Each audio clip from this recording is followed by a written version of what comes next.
I never been to Iraq, I never been to Chirac. And you ain't eating healthy, bro, tell me how you ain't died yet. It's hard for me to digest, I probably wouldn't try that. Bullets round trip, that mean they guaranteed to fly back. Live by the gun, die by the gun. Live for the king, die for a son. 5, 4, 3, 2, another one. Ain't gotta tell you, you know what you done. Funny when nobody roll with you, huh? Neglect. Yo, welcome back. Return of the Mac.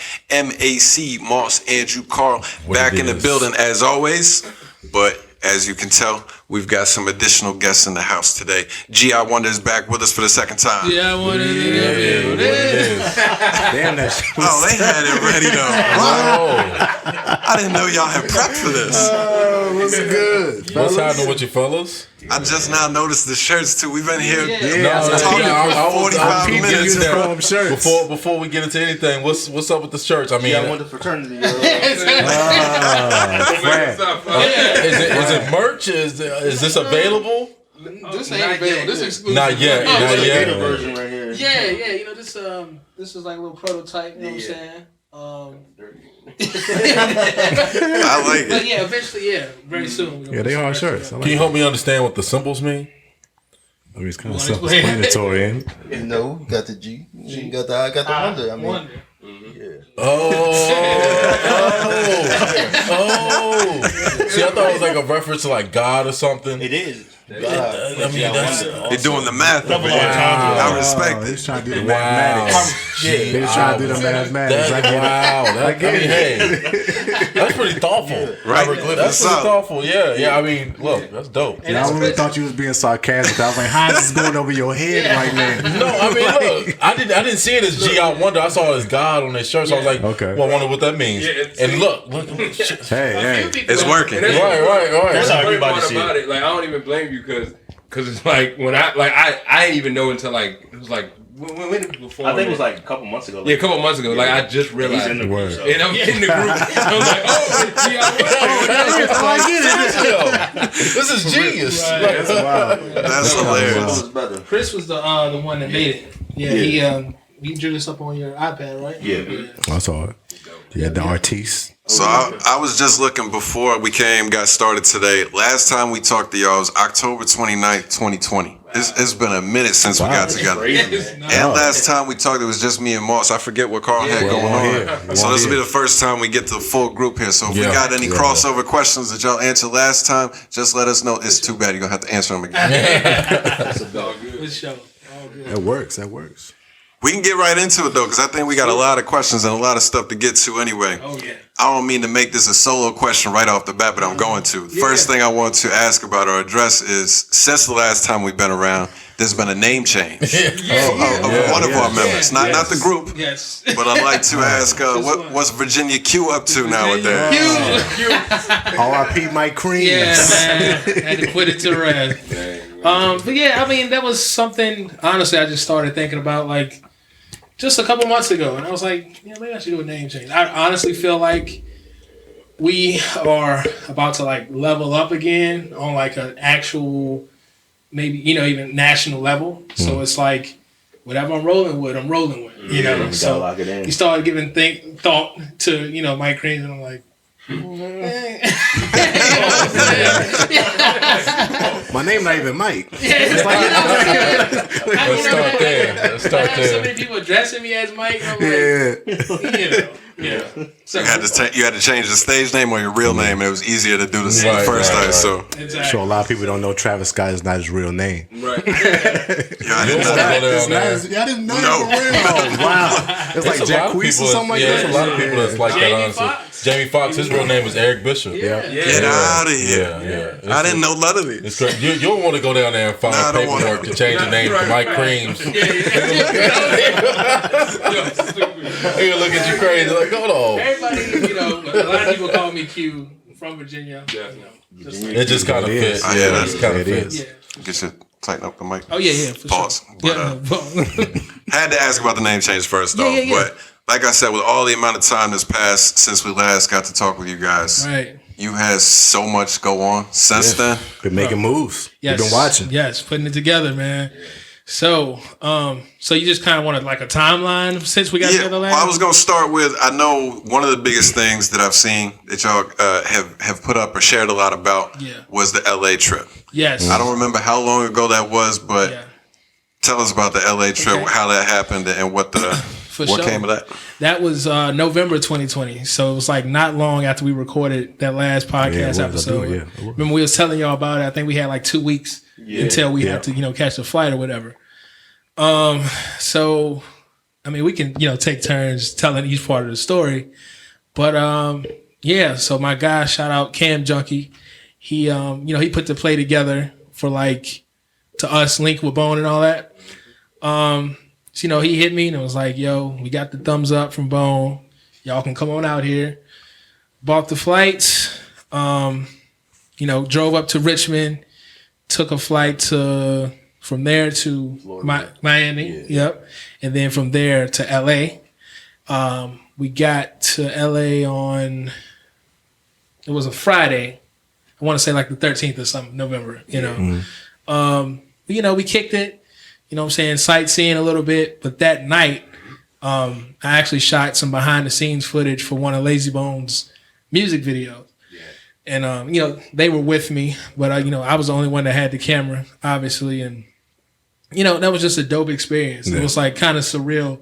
We looking around and thinking like, yo, we out here. Yeah. You know what I'm saying? was that the plan originally when y'all got out there? Was that you was going to be like, shooting some scenes for him, or like what was the overall plan when y'all was getting out there? The plan was for us to just shoot a music video for Thank You. Oh, right. Okay. Gotcha. Yeah. So, but like I said, Cam Junkie, how me and him connected was through cameras.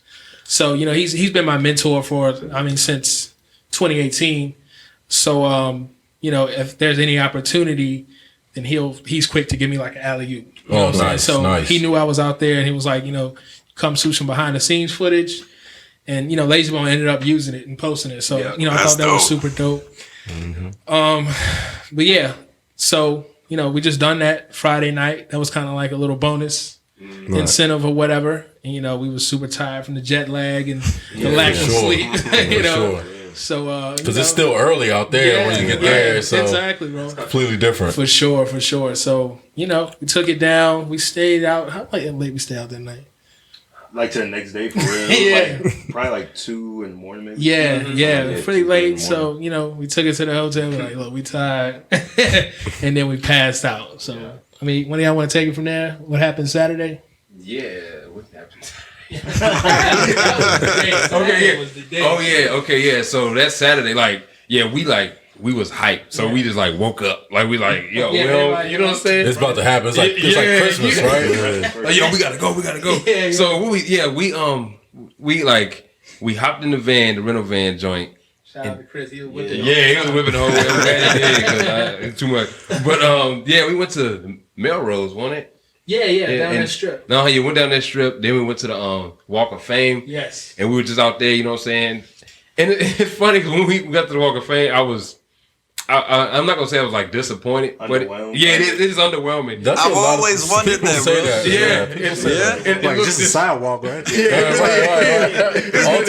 All it's got is just a name, right? Like there's not like any kind of information about it. It's just random names. It's just names there, and it looked like. I don't know, TV make it look big. It's just like, like, oh my God, they walk up and be like, man, this downtown Leesburg. So, you know what I'm saying? We was there chilling. And then Cam Junkie, he called us. He was like, yo, come to Crazy's backyard.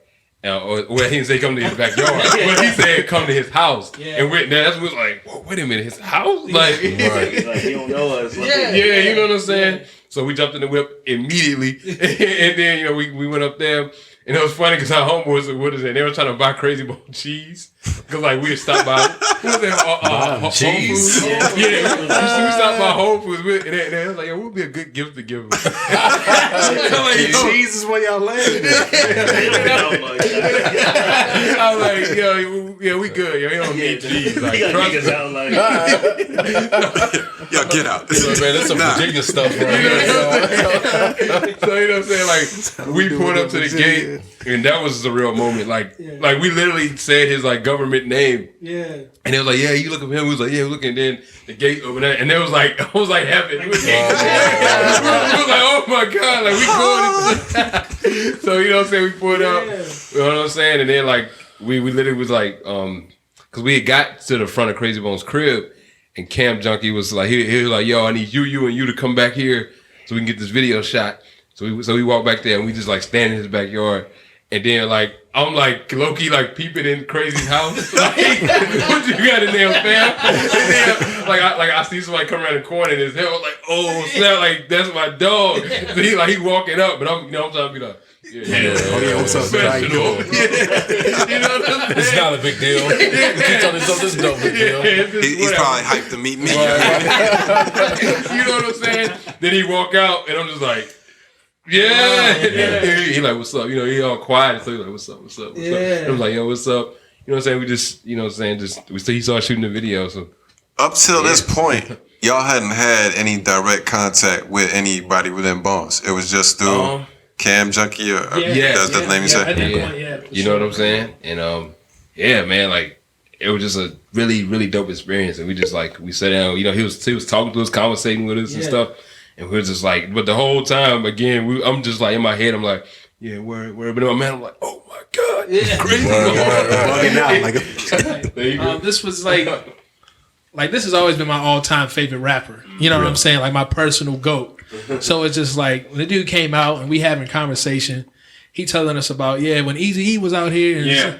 And I'm like, bro, you hear what you just said? You know what I'm saying? Like we're talking about hip hop royalty. You know what I'm saying? So it was a surreal moment. You know what I'm saying? It was going in the blink of an eye. It definitely felt like a dream. But yeah, it was amazing, man. At that point, had they already hopped on or jumped on the song? No, they had heard it, and none of them was. I think at that point in time, Crazy and Lazy were the only ones that heard it. Okay. But they said they liked it and that it was dope. But that was all through what Cam Junkie was telling me. You know, I hadn't heard any of this stuff. Right. You know, so we were shooting the video, and then I think after our last take, Crazy was like, "Yo, that song tight. I like that joint." You know what I'm saying? Stuff like that. And we had to straight man like, "We're appreciate it." We were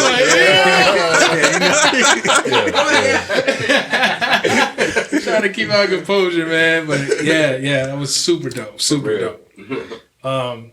And from there, we went met up with Lazy. You know what I'm saying?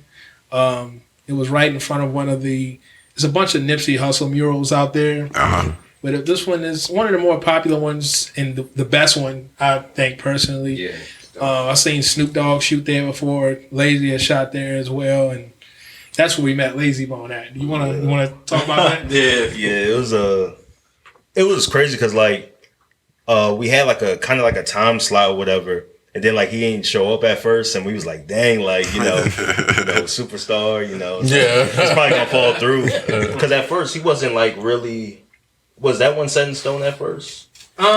Or that was like a last minute when we got there type thing, right? I think he was. We knew that we were like going to. We didn't have a spot that day. But it wasn't like the spot wasn't set in stone. So like we went downtown, ended up like getting lost and stuff like that. Finally got down there. Then like he was maybe like 30 minutes to an hour late, whatever. And he like pulled up in his car or whatever. And then like I guess seeing him like the night before, it kind of set in already. It was like, all right, this is real. Yeah. But then it was like he was so down to earth and make you feel like he's a obviously normal person, but it's like it's not like one of those like, oh, I'm a superstar, like don't talk to me type thing. It's like just chilling right here, like with y'all now. He was just down there, we just like laughing and stuff more than we shot the video for real. That's dope. Because I was gonna ask you about that. Like, it seems like that would be like a high probability. Then you go meet the guys that you worshiped or whatever as a kid, and it's never meet your heroes. But it wasn't like that. That's fine. And then that's fine. He met us down there, like I said, he don't know us. He's just going off like Cam Junkie's word. So he meet us downtown somewhere. It's kind of like it wasn't even like that well lit. So it's kind of like a dark alley type vibe. So it's like you don't know us, but just meeting us. It's a bad random. Exactly. But it was like really cool. We shot the video or whatever. His nephew was there. No, he was a little lit or whatever. He kept hugging me. I don't know why. He was turned up. Yeah, he was a little turned. Like, he probably hugged me like 12 times. Like, yeah. He looked at you and he was like, yo, you kind of big. You can be my body. It was hilarious. Then he like made me an honorary Bone member. So, you know. Oh, for real? Yeah. So it's like, yo, you can hug if you have to. Like, you know. I'm Bone now. That is what it is. I'll say it's for the documentary down the line or whatever. Is this crossbone? Crossbone. Yeah, there it is. That was easy. Yeah. That was easy. Yeah, but that was after that we went and got Mexican. We had to do it. Went to the hotel room, barely got sleep, maybe between 2 and 4 hours. Yeah. Got on the plane and came back. So all that happened within one weekend. Like Right. It was worth it, but it was very tiring for sure. That's fire. That's awesome, man. Yeah, I got more Bone questions. You know, Bone question. When did he hop on the song? Yeah, I'm about to say, how did that happen? I got you. Yeah, so Crazy and Lazy to this day are still not on the record, but we got Busy Bone on there. Right. How that happened, so as we were leaving and stuff, talking to Cam Junkie, he was saying, he gonna continue to chop it up with them and try to work something out for them to get on the record. So we came home, and I'm not sure, what's happening. I mean, the scheduling was like an issue for them, like touring so often and stuff like that. So, I still hopeful that will come through. You know what I'm saying? We'll eventually get them on. But as far as Busy Bone, Cam Junkie shot him the record, said he liked it, said it was dope. And then we got on a call. That was like the middle of November. So this was like early December. We got on a 3-way call with Busy, Cam Junkie, and us. He was saying how he liked the record and, he was down to do the verse. You know what I'm saying? So we all agreed to it, and he knocked it out for us. He sent it through and we were just like, I felt like even more than anything is like, this is like one of my GOATs on the track with me. Yeah. But the fact that my brother produced it, I felt even more like of a sense of proudness more than anything. I'm like, bro, like, this is amazing. You know what I'm saying? Like these guys won Grammys. Like these guys are so established, and now it's like to make records with them. It's just surreal. It really is. It's a blessing for real. For sure. Yeah, it's always dope to get that kind of stamp of approval kind of thing. Yeah, I'm right. And kind of leads me to the next topic here. The next thing that y'all got going on is you hit me up a little bit ago about working with Rashad Jennings. Yeah. Lynchburg legend, of course. Hometown hero. How did that come about? I guess I'll start with that first, and we'll get into, of course, what you're actually doing. But how did you even get connected? Yeah, so it seems like Trinity is the album that just keeps feeding us because it's like album keeps on giving. Yeah, bro, exactly. Because that's what good work does. Though. Yeah, exactly. Man, appreciate it for sure. But like I said, we had the Thank You record on there. And then, eventually got Bone on there. So, like a year later, our homeboy J-Biz, shout out J-Biz. he always just show love, like a bunch of love. He'll like post himself listening to your record and telling everybody to go listen and stuff like that. So him and Rashad already had a relationship established through J-Biz's father. Got you. So J-Biz, he had just posted our record one day. And Rashad had seen it, I guess he followed him on Instagram or whatever. He was like, yo, this song is dope. It was like, who is that? He was asking about, who the artist was and stuff like that. He put him on, told him it was us. And honestly, I don't remember what happened between that moment and jumping on Zoom for the first time with Rashad. Like, all of a sudden, it's like Rashad heard your song and then you're on a Zoom call. What's up? You know what I'm saying? So originally it was me, Rashad, Jay, and then our homie Chad Nelson, who somebody we're also working with, and he's based in Miami right now. And, we were just chopping it up. We were like, talking about putting together a project and stuff like that. And I'm like, it's just me at this point in time. And I'm like, I'm willing to do it, but I'd rather do it with my guys. You know what I'm saying? So I'm like, bro, I'm heavy advocating. I'm like, yo, I appreciate what you're saying about me and my music and stuff, but I'm telling you, these guys are the real ones that you want. Like, you want them to be a part of this.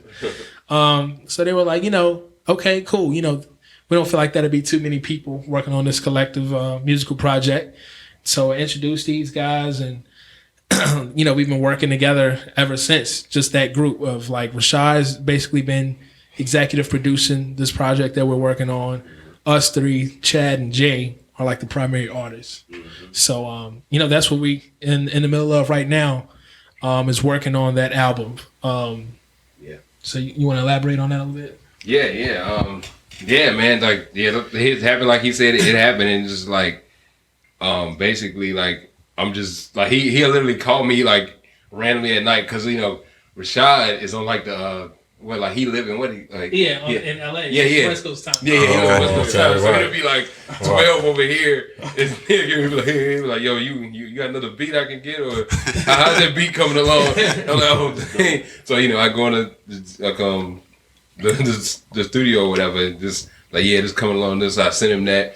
So basically, he got me producing all the songs on the project. Are you producing the whole album? Yeah. That's hard. Okay. That's hard, Okay. Crime Wave was good. It's like really surreal. Like, it's just it's a blessing. Every time I think, sometimes I'll be at work and I'm like, I'm about to quit. I'm like, yo, like, it's a time. That's when you know it's real. I'm about to be out this joint. No, that's hilarious. You know what I'm saying? I will cry tears of joy. Yes, man. Bro, I'm trying to tell you. I was gonna ask about that, like how do you find the balance between work and then like doing your passion and stuff? Like, I think a lot of people or like artists struggle with that. Yeah, man. I had the same question, because y'all are all married or have a fiance as well. Yeah. So on top of the work passion balance, you got time that you got for your right, ladies as well. Amazing. Yeah, man. It's, honestly, I mean, this is a cliche answer, but I feel like God just intervened. But on a practical level, it's just like, I just really be really intentional. Like, yo, I'm going to the studio today. I'm going to knock out this song, and I'm going to do this, et cetera, et cetera. And then after that, I'm going to get ready for work, or I'm going to go work out. And you know what I'm saying? I'm going to spend time with my wife, et cetera, et cetera. I mean, but then again, it's like, some nights where I'm up in there at like 6 o'clock in the morning, just working on something. Yo, and 6 o'clock. Yeah, like, I literally went to bed at 6 last night working on a project film. So, so it's just like, you know what I'm saying? But I really think it really comes down to just like having a real passion for it. Yeah, like, you gotta enjoy it. You gotta enjoy it for real. Because I mean, I feel like that's one of the biggest things, because I can literally just set and like it's so many times when I'm done with like a mix and I just listen to it over and over and over again for like an hour, 2 hours straight, because I really like how the music sounds. So it's just like, and I think that plays a huge part. And I'll say to add on to that is the fact that him working so hard makes it easier for us, because obviously with him taking on the entire producer aspect, it's like he cooking up the beat from top to bottom, spitting all this, coming up with concepts, demos, and all that. And then it's just open verses. It's almost like a template for us at times. Yeah, so you going like complete like Pharrell. You got the hook laid out. I just need you a 16. Okay. You know what I'm saying? So it's such a blessing. It is such a blessing. I don't take that for granted, bro. I mean, like, man, because I mean, I feel like a lot of stuff probably just wouldn't get done because, like y'all said, it is a struggle for that balance. It's like currently, like I work an 8-hour job, but I like recently was working 2 8-hour jobs. So that's 16 hours in a day, plus time for the fiance, plus just personal time to chill. So it's like you gotta sleep sometime too. You know what I'm saying? So man, like you said, Moss, it's really a blessing, bro. And I don't take it for granted, man. You definitely hear it. I can hear like in your project you dropped at the top of the year. I can hear the progression. I can tell that you've been putting the time in, just the intro, because you got very extravagant type beats. There's a lot going on in your beats, and I can hear you got to put a lot of time in to make beats like that. That's not something you just putting a beat pattern and the melody on and throwing it together. You putting some work in them. Yes, bro. Do you have like somebody that you I don't know, not mimic, but like that inspired you, like production wise? Yes, and it's weird because it changes like every so often. Like in 2012, it was definitely like 40, like Drake's producer. Yeah, and for I'm sure. just like, yo, I can hear that. This is like, it was crazy because like that's what I would hear in my head, but he made it happen. Right. So I'm like, right. that's what I want to do. But like nowadays, it'd be somebody like Hit Boy. Like I like the way he like switches beats, and you kind of notice that on some of our projects. Like the beat will be going in and just switch like at the last 8 bars or something like that. So I can say that a lot because no Hit Boy beat sounds the same. And that's how your beats are. And I think that's so dope. So it's for me. I guess it just switched. It switches a lot. Like I just pull from anywhere. Like I'm just chilling, listening to music in the grocery store. I'm like, I can sample that and make something like that. You know what I'm saying? So, Do you do a lot of sampling? Obviously, that's something we all appreciate on Return of the Mac. We do the sample of the week every week. Mm-hmm. That's something that just blows my mind every time I hear a record that has a sample. Because as soon as you catch that even slightly familiar sound, I'm not any kind of music person at all. Yeah. But I randomly will just catch like a quick little part of the song, and I'm like, yo, that sounds so familiar. And I'm immediately trying to find the sample. Yeah. But like unfortunately I don't, but I really want to. But the way things are now, and like just like he said, like I feel like we're gonna be moving into that more like professional space.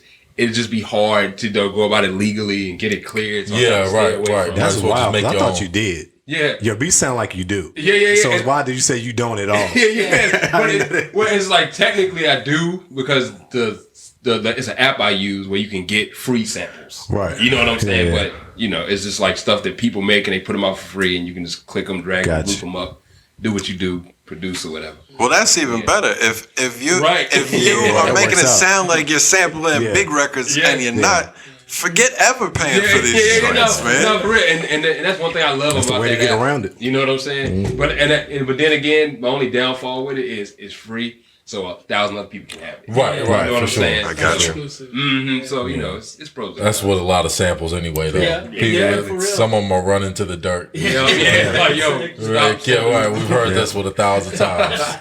So yeah, man. They can get on the same sample. They ain't got that G.I.Wonder qualities. What are you really gonna do? Word. So, what are some of you guys' favorite songs off the most recent project? What's the most recent? Trinity Too, right? Yeah. Right. Yeah. What are some of y'all personal favorites off of that? I don't know, man. It's like so many. Honestly, the skits, which is like not Jimmy songs, skits but it's like funny. it's Obviously you, right? Yeah. It's like when he sent me that, I didn't know it was like even going on the album at first. Like sometimes I'll just scroll through my email and see like new beats and something like, what is this? Like, we didn't even talk about a song, but it's like just beat after beat after beat, and you get like all these ideas. You gotta love that though. Yeah. It makes it so easy. It's like that's awesome. And like I seen it. I think the first skit, the Jimmy Live Part 1, I was like, yo, this sounds like so crazy. Like, It remind me of that Wiz. Remember Wiz used to have the skits? W-E-E-D. That's what remind me of them joints. Oh, I remember that. Remember the Wiz joints? I thought of Cedric the Entertainer on J. Cole's Bobble Boat. Okay, It sounds just like that. As soon as I heard it, I was like, that's just immediately what I thought of. But yeah, that's funny that you mentioned that because I'm not usually a fan of skits, interludes on a lot of projects, but those were done so well, and it fits so perfect in the album. But But when I heard that skit, I was just like, yeah, this album's gonna be fire. Because we didn't even sequence the album yet. Before, we didn't do that until like recently. Yeah, and that's what really made me appreciate the album. Like hearing the song, like the album from start to finish. Yeah, I'm just like, we got something special. Like, because I thought Trinity, like the first one, I was like, all right, this is like our best work. Then we made this. I'm like this is crazy. And just like the sequence. But I would say if I had to pick a song, it would be the song they made for their uncle. Oh, what's the name of that joint? Everything I Ever Wanted. Everything I Ever That's a Wanted. good song. I would say that's like my favorite song. That's a dope track. I like that a lot. First things first. Yeah. I like that, man. I was like that. I'm convinced. I think that might have been the only record that it was like an outside producer. Ty, that guy. Shout out to Ty. Okay. Produced that John. He sent it to me or us. That was like end of 2020. So, and I was, I'll be talking to them about this all the time. It's like, if you showed me this track list 10 years ago, like if, we went 10 years into the past, somebody showed me this track list from the day and they asked me which song do I think would be my favorite, I would obviously say the Busy Bone feature. You know what I'm saying? Like, that's a no-brainer. But because of the sentiment of everything I ever wanted and it being so special, it's like that one, that's my favorite. Yeah. And the crazy part about that is, so our uncle had passed away in December of 2020. And on the day of his funeral, that night was when we hopped on that 3-way call with Cam, Junkie, and Busy. Oh, so it was kind of like a wild full circle moment of realizing I was like, for my entire life, I've always been able to pick up the phone and call my uncle, but I've never been able to get in touch with Busy. Yeah. But for the first time in my life, I couldn't reach my uncle anymore, but we were talking to Busy on the regular. Yeah. And it was just a wild dynamic. You know what I'm saying? Crazy, yeah. So that's nuts, man. But I mean, it's like a different conversation when they say like energy never dies and stuff like that. Yeah. And it just might have just tied you to, moving you forward in life and stuff like that. Absolutely. So I mean, it's crazy, bro. I absolutely believe that for sure. Yeah. But yeah, with thank you. Everything I ever wanted. Obviously the Jimmy Live skits. I love the creativity behind that. And the Mirrors record that you got with MC Rest. Yeah. I really like that a lot. For sure. That's hard. Heck yeah. You mentioned MC Rest. I'm pretty sure I said this last time on the first album, but the features that y'all have on there are all really, really, really good. Nice. Like I've always, obviously, like I've always told y'all, like y'all, I think y'all's music is crazy, and it just blew me away to hear local talent be that good. Because you hear a lot of local rappers, and it's like you can spot somebody. It's like they're kind of decent or whatever, but not like. I think of this music as the other music that I listen to. Nice. But how did you end up finding other local rappers that had the ability to jump on a beat like this? I loved his verse. I thought T. Hall killed it on Vipers. And that Key Harris. Yeah, who's Key Harris? Are they another member of the group? Because they're all over. It's gotta be. He was with us on the LA trip, and there was actually a discussion about him becoming the fourth member at one time. We just, I don't know. We just decided ultimately that it wasn't completely necessary. But him and my brother are serial collaborators, and it's like you said, he's cooking up all the time, and there'll be times where like either we can't get to it or we procrastinate or whatever the case may be. Jordan is another workaholic like him. Yeah. He'll hit him and be like, "Yo, I got him working on this." So that's how they have so much stuff stockpiled. You feel me? He's like a Ty Dolla $ign. Yeah, I'm about to say, y'all got a producer and a singer on call. A lot of people don't got that. For real. Yeah. So yeah, for sure. And then T. Hall, he worked very closely with us as well. He was like an original member back in the day. Yeah. You know what I'm saying? Yeah. And, see, I was like Wu-Tang. You know what I'm saying? Mad affiliates. Right, for sure. MC Rest, man, we met him through our cousin actually. Yeah. I think they were like neighbors. Yeah. And he had seen some of our music. And he was just like, "Yo, tie me in with your cousins." And literally, that's how that happened. I actually talked to him on the phone today. Word. That's yeah, chopping it up. So the funniest part to me is I see all these people on Facebook. Cause y'all be posting the hilarious stuff, and I stay in y'all's comments. Yeah. It's funny seeing these people. I'm like, "Yo, MC Rest." I know the dude from rapping. Never met him in my life, and we were talking nonsense on Facebook sometimes. I'm like, "Yo, just connecting dots is crazy." Yeah, for sure. That's dope, man. That's dope. Oh, word. Yeah. Do you want to get into some of your favorite tracks on there? Yeah, I think my favorite is probably Black Roses. Oh yeah. Yeah, and that's because I remember when we first, it was done. That's when I kept playing at work, and I think that was one for me that I was like, it don't sound like a movie. Yeah. I appreciate that. Yeah. And it's like I was like really because it was funny because the funny story about that beat is it was a dude from like Morocco, I think. It's like a group on Facebook that like basically everybody just powwows about the software that I use, like a mixed craft community group. And I sometimes go in there, I'm like, "Yo, who need beats?" I was just trying to get some bread and whatever. I was like, "Yo, who need beats?" Just trying to get an extra few dollars or whatever.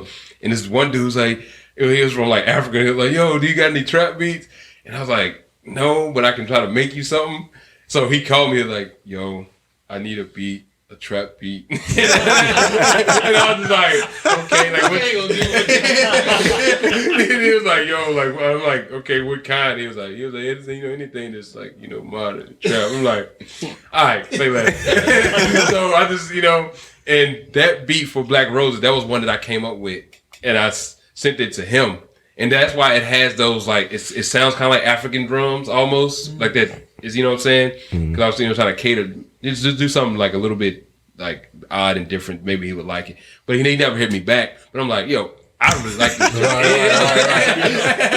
No worries. Yeah. You know what I'm saying?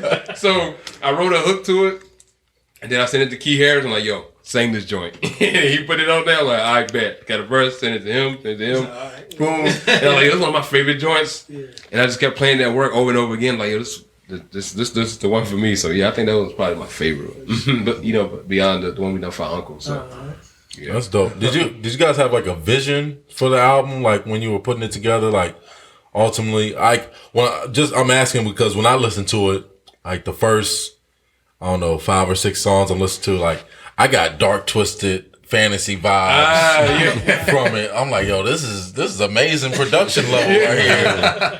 What's going on? Like, but did you have a vision ultimately, like what you thought the project was going to be, and did it turn out to be that? Yeah, it's funny because like this is like, so for this album, and like again, it was just me like writing hooks, and I sent it to Key Harris. He had to put it, and then they'd come up and they'd just bring some fire on it, and it was really all over the place, for lack of a better term. It was just like, yo, I'm just putting out stuff, and I'm like, yo, we got a whole album. And then like right at the end, that's when I started doing those skits, and we talked about, you know what I'm saying? Like, yo, let's tie this all together. And we done the skits and this and that. And it just came out like that. But that's why I'm really excited for our next one, because he had a brilliant idea, like, yo, let's all get 4 concepts a piece, and we all come together on it. And what we got so far is nuts. Like, what they've been on, like, man, like, I'm trying to tell you, like, wait on it. You already got the next project, right? Or at least the vision. And locked and loaded. Trinity. The Trinity trilogy. Yeah, right, there you go. Exactly. We were trying to decide on a name, whether it be like trilogy or Trinity of Trinity or whatever, but it'll be the 3rd installment for sure. But yeah, like he said, it's like, I feel like, that's a great formula. Like I said, we'll have 12 tracks, and we'll all come with 4 concepts apiece. You know what I'm saying? And try to blend them as best as we can to make it sound cohesive. So yeah, I'm definitely looking forward to that for sure. And that sounds like, I guess that's a different process than what you guys normally do. Because it sounds like Philip will be working on some stuff, and he'll kind of send it out, and you guys kind of plug in. But this sounds like y'all guys kind of be like working together on some things. And I've always wanted to be more hands-on, but it's always been my fault that I haven't been. It's like I wouldn't want him to stop working like he does. Like, I appreciate that. It's me that needs to put more of the effort into building concepts and things like that. So, that's why I love the 93 project so much. You know what I'm saying? It's just like clear showcase of like hard work, consistency, and things like that. And obviously, with us being blood brothers, I'm so closely tied to all of the stories that he was telling on there. Right. So, it was only right. I was like, bro, I got to do a 95 project. You know what I'm saying? Crazy already. Yeah, so he, he's producing that entire thing and already got the concepts written up for that as well. And I can't wait to, really lock in and knock those out. For sure. What's the time frame looking like for that? What do you think? I just think realistically, because we're already working on the Rashad album and gearing up to release the Thank You as a single and release, Trinity Too in April, it's like I'm going to work as much as I can on it right now, and try to get it knocked out within the next couple of months. But as far as the actual release, it'll probably be sometime after that Trinity album. Right. You got a lot coming out right now. Yeah. Big waves. Yeah, for sure. Is there a date on Trinity Too? April 15th. That's what we're aiming for. April 15th coming soon. Be on the lookout for that. We all listen to it, and you need to as well. Yeah. That's on my grocery shop list. You know what I'm saying? That's the ones you put in when you grocery shop, nice. so you know it's good music. Oh you feel man, me? I love it, man. It's great. It's great all the way through. Oh, that's dope. Thank Chris, you. do you have a plan for a solo album of your own as well? Yeah, since we got Phillips first, we got Quincy coming. What you got? Since we both born in '95, I can't use that name. Who's older? He got me about 15 days. He got you. 15 days. I think you could take him. Yeah, you're right. But, 5 minutes in the room, but whoever come out, Whoever comes out first, right? come out first. But for real, I got one coming. It's gonna be called "Lost Thoughts of a Genius." And it's funny because I had like that album title like back in like high school, I think, for a mixtape I was gonna make. Never made it. It would have been funny, but Just been sitting on it. That name always stuck with me. But obviously there's especially like Crown Wave is more geared like real musically, sonically. And Quincy's like more of a mixture, between both. I think I have really good creative ideas, so I just want to just rap.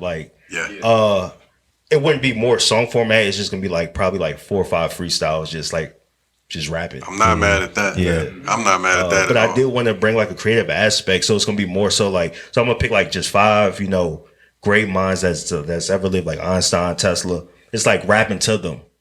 Oh, that's cool. Yeah. Okay. From my perspective, so it's like if they was here today, like I'm rapping to them, like what's going on, like.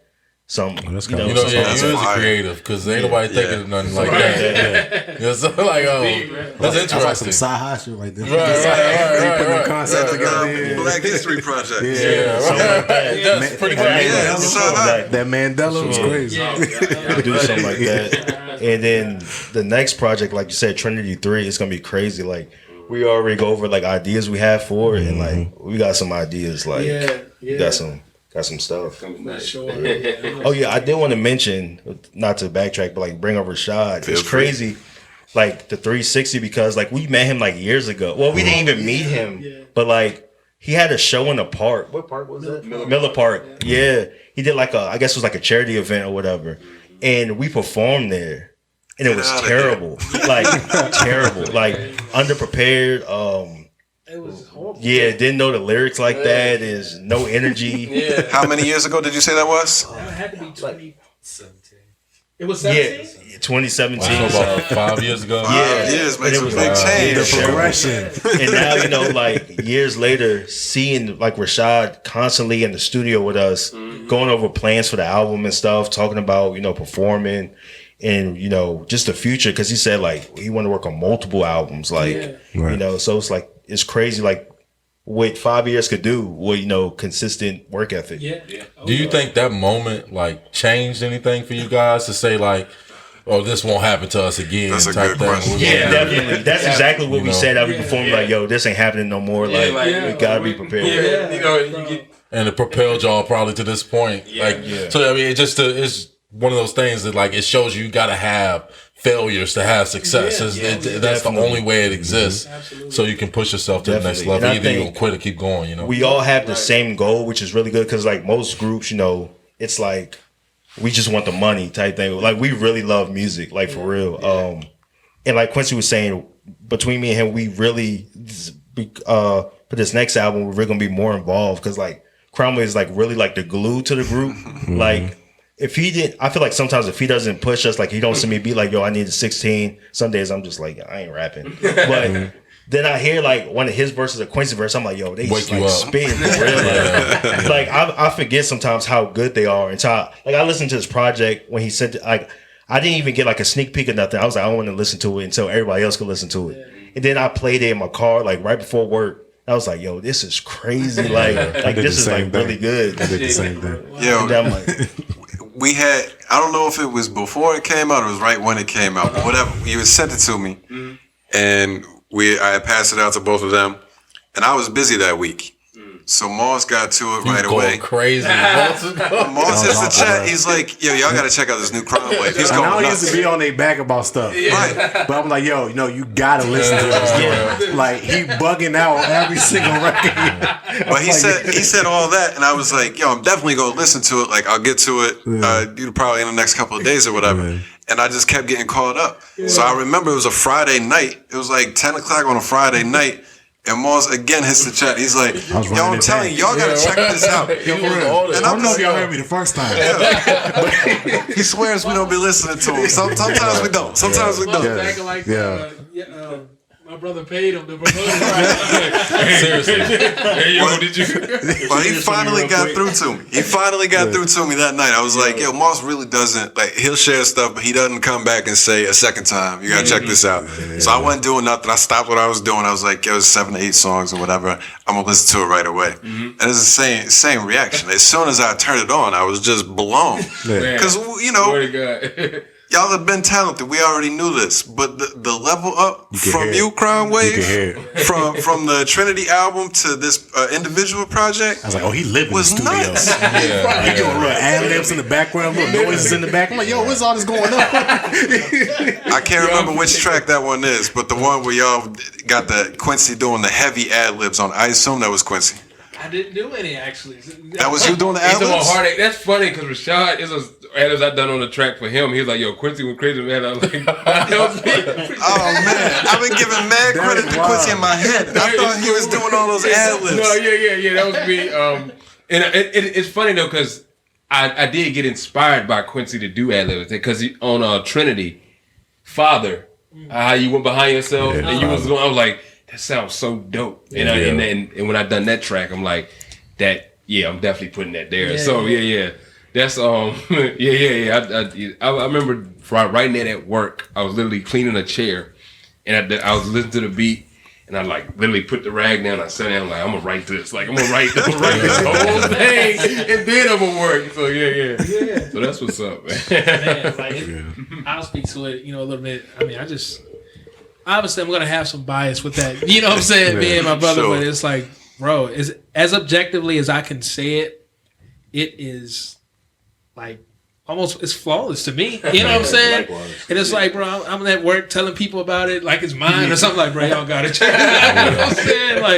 Like, bro, I love it, man. Bugs, man, that's just my dog. That's the same one for me. That's my favorite one. Crime Wave, you got a way. You do all the hooks. Yeah. You write them all? Yeah.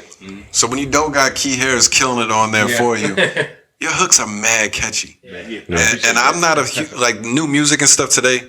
I used to be heavy into just like all I really care about is listening to the raps and stuff. But all the new music, I was. You gotta evolve. But it's been a while. It's been a while since I was like that. I'm stuck in the 90s. Now all the catchy stuff. I'm like, I love listening to Griselda, and I love listening to Benny just tear apart a verse. But the songs that I just throw on and listen to over and over and over again is the catchy stuff. It's the raw wave we were talking about. And you got the hooks that are mad catchy with the beat. But then you're killing it in the verse. I think that's what made me like just totally switch. Not switch my opinion, but early on, I thought my impression was that your passion was making the beats, and you were like, I'm down to rap some too. And now I don't look at that way. I'm like, yo, this dude is a rapper that makes beats as well. J. Cole over here. I'm gonna let you respond. I'm gonna let you finish. But that's what me and Chris was trying to tell y'all the first time. I'm like, yo, he's the this one. dude is an assassin. They weren't saying that. They did. Like, you really the one. It was like, yo, all right, I mean, we don't think it's Quincy, but it's whatever. Yeah, right. You just go out there. We're just being nice. I mean, I know it's your brother and all. So I don't get it. Like, y'all don't understand. Like, beats really are like his second thing that he picked up. You know what I'm saying? So I'm like, oh wow, bro, that's dope. From like back in the day, bro, like, even to now, like, so like y'all said, like he really gets surgical with the verses and like just, I mean, is in a class of his own. You know what I'm saying? So, I've always been a heavy advocate telling people like, bro, he one of them. You know what I'm saying? Really. For sure. I appreciate that. For sure. No, I really feel like I want to, like, that come from, like, our dad. Like, because I remember, like, and it's so, because he got so many stories that he just don't tell me. And then he just, we be talking about something in his brain, like, yo, I never knew that. Yeah. And and one time he told me, he was like, yo, I remember back in the day I would go in just like a jam session. Everybody be like, we have instruments, play guitars and stuff. And he said he'll be playing, he'll just stop. He'll be like, yo, you play this right here, then you wait like 4 seconds, then he come in and he play that and he play that. And then I'm like, oh. Sequencing. Yeah. And I'm like, that makes sense why I have a passion for making beats and production and stuff like that. So I'm just like, wow, it's just really dope to see how, it comes through like your whole family line and generations and stuff. So yeah, man. Like, but all that stuff, man, that come from y'all. Like when we was M205 rapping in the Jeep, staying up late night, man. We just talk about work ethic. Yeah, we had work ethic. Like real man, yo. Not for nothing, those were our parents on the '93 cover. Yeah. Okay. Oh, nice. Okay, that's dope. So it makes a lot of sense. Yeah, right. Think about it. So yeah, man. Yeah, it's just it's just dope. Like I really appreciate all the love y'all giving because when I'm making it, I'm just like. I don't look at. I'm just like it's my story. This is what I do. Yeah, you know what I'm saying. That's that talent. That's a gift right there. It's a real gift. So yeah, man, it's dope. It's really a blessing. So. Y'all ever think about like how I don't know how dope it was as you guys kind of aligned because you got Chris he's like the creative. He does the graphic design stuff.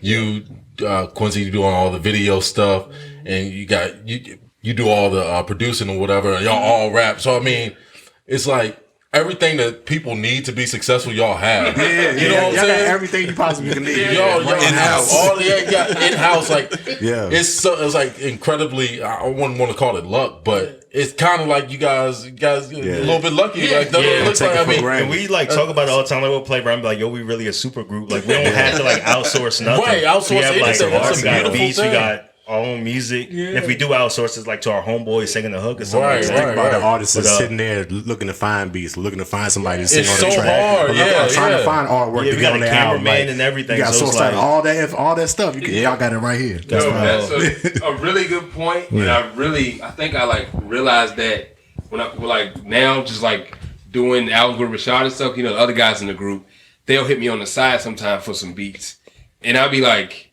why are they hitting me up so much about it? Then I come think about it, I'm like, oh yeah, most artists don't make beats. Exactly. And then like I appreciate it more because I hear like people in the industry like, yo, like I was on a label and I had to pay so many producers and the label robbed me. I'm like, I'm gonna avoid all that. When y'all get them contracts put in front of me, it's gonna be a different conversation because y'all already got it. Yeah, so I was like, it really is a blessing too because that can eliminate, that can help my pockets as well. So, so yeah, man. I've always just been grateful for that. You know what I'm saying? Yeah. Like just being surrounded by talented people constantly, it's a blessing, man. And, it ain't like, they hit me in the head if I need something. It's like, it's all mutual. You know what I'm saying? So it's like, bro, you give me this, I got you on the video. I need a photo shoot, I got you. You know what I'm saying? That was the other thing I was going to say is besides just having everything in-house available to you, it works so perfect because nobody's stepping on toes neither. Yeah. It's not like two of y'all are trying to produce all three got different concepts for how you're going to do the graphics. Like you just give it to the one that knows what he's doing with the graphics. Let the man shoot the video. Let this dude make the beat. And everybody's like, we know our roles. Yeah, it sounds so easy for it to go like that, but as a person that's been a part of different groups doing the rap stuff, like not always the case. Everybody wants to be the one. Everybody wants to be the one, and when you got a group of people and everybody wants to be one, none of y'all gonna make it. Yeah, none of y'all gonna do it. Everybody hold each other back. Nobody play y'all role and play y'all part. Y'all gonna all be bumping heads and it's gonna fall apart in the end. Correct, bro. Right, bro. Every black kid has been in the rap group before. You already know. It always starts as a group. It always starts as a group. Yeah, we got 10 people in there getting on the track. I remember them days. Bro, I know you don't rap. Just because you here, go ahead. Yeah, exactly. For sure, bro. For sure. I would say, like, I think what helps us a lot, that we actually like lived together for like years. Like after high school, like literally, I would say like maybe 2 weeks after high school, like I just moved in with them. Like I used to get in trouble a lot and stuff like that, and ended up getting kicked out. And then like, because me and Quincy, we had a couple classes together in 12th grade, and we was cool, but we wasn't like brother cool yet. you know, I knew them from rapping. Right, That's how I right, met them right, in school. right, right. It was just us three rapping, literally. You know, I would hear Quincy better than me, you know, back and forth and stuff like that. And So that's facts. those kids were a little slow. But Oh man, the demise of G.I.Wonder live on camera. ended up moving in with them and stuff. I ain't know Crown Wave like that good. Like, we know, we seen each other in the hallways and stuff like that. But when I moved in with them, I was like, there's like, So how do you not know him but end up moving into him? yeah, it's crazy. And that's why I feel like, Not so know him, I don't fast. know you like that, but hey, let's move in together. and that's why I feel like God came into play, because like we was cool and I hit him up, you know, tell him what I was going through and stuff like that. And then like, I don't know, like I was like, yo, like, you know, I'm going through, I need someone to say. He's like, you know, I'll talk to my mom about it, something like that. And I thought it was kind of like, you know, a cool gesture, but you know, I wasn't holding too much weight on whatever. And then he was like, yeah, my mom said he'd come through. It was supposed to be for like a week or something, like a weekend or something. Ended up turning like to 2 years. And like literally that, like the first night we was just in the, they used to have like an old Jeep, and we like literally, that was our studio. And like every night to like 2, 3 in the morning making music, like constantly, like nonstop. And I was just like, yo, like, this is crazy. Like, I've never met someone who like loved music just as much as me, who's like top tier level, to where it's like, yo, I gotta pick up the pace, like to keep up tight. And our brotherhood just grew for real. Like, we struggled together, and like just going through like these different stories, like Bone and Rashad and stuff like that together. It's like, is way deeper than just like the surface level stuff, for real. I would say. Dope, bro.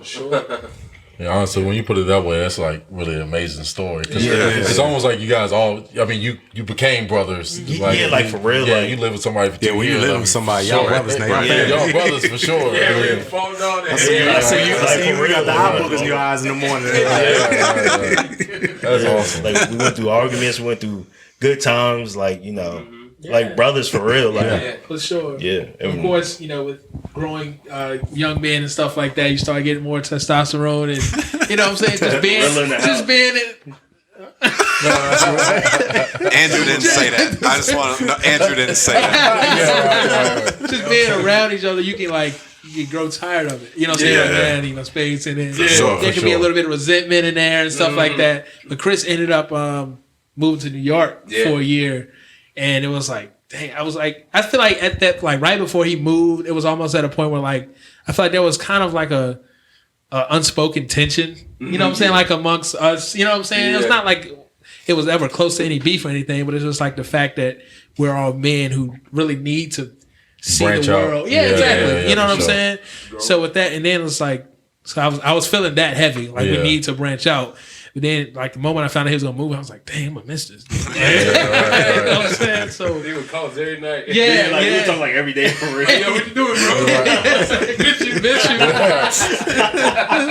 know what I'm saying? So you know, yeah, bro. But I think that was very good for our relationship. Definitely. You know what I'm saying? And you grew a lot as a man through that experience as well. So, you know, ended up coming back, getting hitched. You know what I'm saying? And, you know, we've been rocking ever since, for sure. Oh, word. What was it? Oh, when y'all talking about, you know, Quincy being better than you, or people will say that or whatever. When you're like creating a song or making a song, is that coming to your mind? Like, is it like the healthy competition type thing? Like, you know what I'm saying? Every time. Does it ever mess you up? Like, oh no, who does he think he is? Yes, absolutely. Getting on the track doing this, Absolutely. dropping bars like this. What kind of flow you coming up with? Like, Man, it's so many times when that happens. So like, I'll be literally like hesitant to start a song sometimes. I'll be like, we gotta do this song next. I'm gonna write my verse. When y'all go right? I want to hear your verse first. Yeah. What you got? You know what I'm saying? Okay. He'll write something. He'll write something. He'll start putting these punchlines and these flows. I'm like, heck, like, why did I go first? And you'll write something just completely out of the world. I'm like, all right, forget it. I'm gonna just let it be what it is. What was that, John? All my plans is Ivana. He got that holy feel. Yeah. I was like, oh, that's how you coming to start the line off? It's like, how, man? So yeah, that's definitely a fact. That's why I'm always like, I gotta study. Like I gotta go into battle mode. Like Yeah, for real. I gotta get the craziest bars. Yeah, I think you came back with a nice one. Looking for the answer like Eric Snow. Yeah. I was like, okay. Okay, yeah. Appreciate that. Like Jones. But yeah, man. Yeah, for real. Definitely had the competition. Oh yeah, for sure. Yeah, I mean, I like ultimately that helps the group grow, and everybody get better and stuff like that. And you can definitely like see the progression from all you guys, like from the first project I listened to now. So yeah, I mean, super dope, super dope. You guys remember the first song you wrote? Together? Either together or just in general. I think everybody who write music, right? They remember the first song they ever wrote because you rehearse that shit so much. I don't remember the first song I wrote, but I do remember this this bar that I wrote. I thought it was so hard. And I never forget. Bar, yeah, that's good. I'll never forget Raheem Francis. I'm talking to you. I never forgive him because I think I was in the 7th grade. He asked me to write him a verse. We were rapping. Ghost writing early. Yeah, you know what I'm saying? And I was like, man, I got this one hard bar, but I'm going to give it to him. You know what I'm saying? And I thought you was a nice dude. I thought it was so fire. I was like, we was on the Let's Do It by Waka Flocka. I said, it's like, in retrospect, you're like, that's trash. But I was like, not white, but I'm strapped with that KKK. And I'm like, that's... I thought that was so hard. I remember that. I remember you floated and like, you're not white. What up that with the KK? Trinity 3. Said you got 3 of them? How are you doing that? I thought it was so hard. It's already on the Trinity concept. Right. And I wrote the verse and I gave it to him and he was reading it. He read that line. He was like, this don't whack. Yo, my hardest bar? Yeah. I gave it to you? Never again. Never writing for you again. There's no worse than somebody calling you a rapper. Right. You don't regret that. You made that an NFT. Y'all remember your first record stuff? Yeah, like that? listen, like, I remember my first record. I do remember a song. It was called Hospital. And it was about like somebody run up the stairs getting shot and somebody was pregnant. Well, it was just a crazy hospital scene. Like, and I remember the hook was like beep beep flatline, beep beep flatline. I remember that. That was the hook? Yes. Like you were singing it? You were singing it? Yes, it was. You messed up slipping? Yeah, I did. I ruined it, bro. I ruined it. That was terrible. Unforgivable. But I remember writing like, yo, this is great. Like nobody write like this. Ain't nobody writing like this. Ain't nobody writing like this. I remember writing it like I was literally just like laying on the bed, like looking out the window, like slanted on the bed. I was like, yeah. And I think Mom was like, she was like, Ray, come on, we gotta go. And I'm just like, wait a minute, like one bar, like He's getting the mid off. But yeah, that's the only one I can remember. Like That's hilarious. from early I age. forgot all about that. I definitely don't remember the beginning. I'll tell the truth. Terrible. Tell the truth. It's definitely terrible. I used to do like a lot of clout chasing raps for real, like to perform in school because I'll like add people's names in it and stuff because I know to get a reaction out of people. So you throw in a couple people who's gonna be in the crowd that you know because they gotta react to it. That's always a good one. Yeah, exactly. I remember the first bar I heard from Quincy to make me be like, "Yo, he's spitting for real," and it was like what was it like got so much coke we need a jacuzzi to cook it. I was like, yo, that's crazy. I was like, yeah, he's nice for real. I was like, that's nice for real. That's hilarious. Your parents gonna be pissed with the jacuzzi. They're gonna be pretty mad about that. I was like, that's fire for I real. remember, like, at the time, Pusha T was my favorite rapper. Yeah, I was huge on How Pusha could you not drop a few really coke need to bars? It's like I'm listening to Pusha T. I forgot that y'all told us that when you were younger trying to write, y'all was trying to be gangsters. Yes, man. Y'all could have been like the Clips. Jacuzzi. For real. Let's get out of here, bro. Then we You kick really you need out. the scale that they weigh the whales with. You really need A bar, man. Yeah, go ahead. The first song me and him wrote together was in 12th grade. It was on Common I Used to Love Her.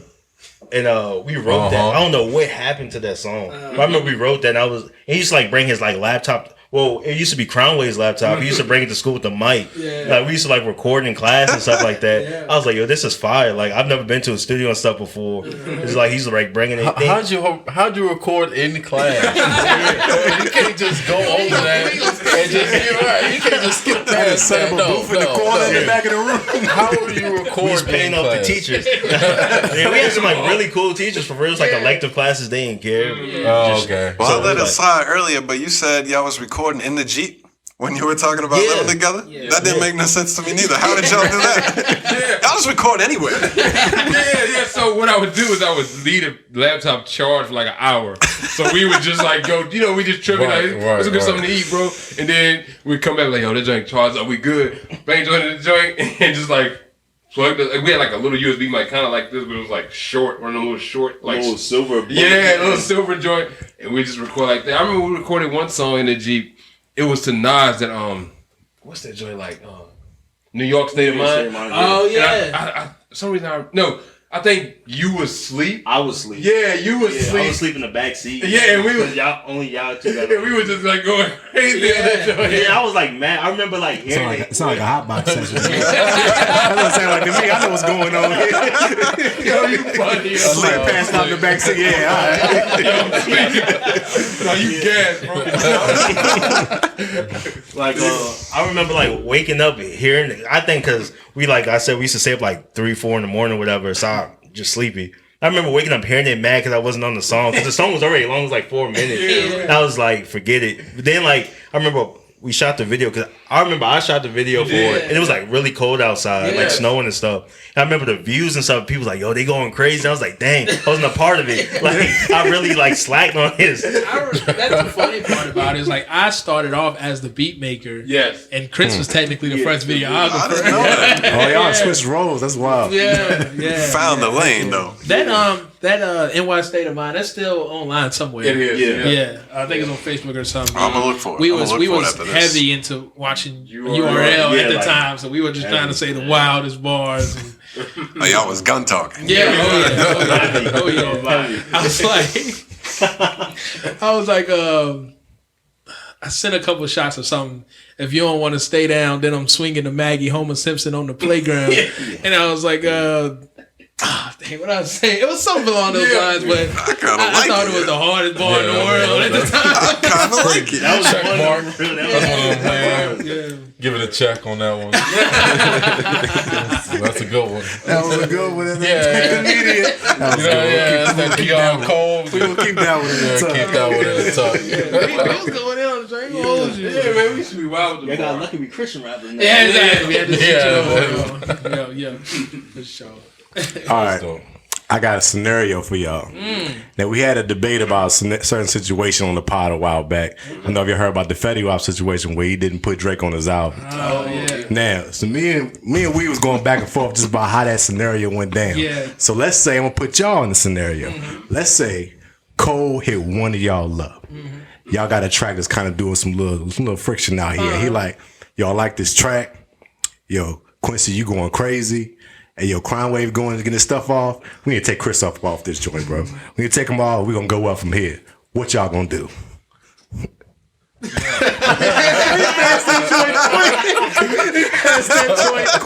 Yo, stupid. First, as a brother, you consult Chris. Yeah. Oh, that's what I'm going to do. Right. I'm going to consult him straight up. And, knowing that he would be willing to move over. But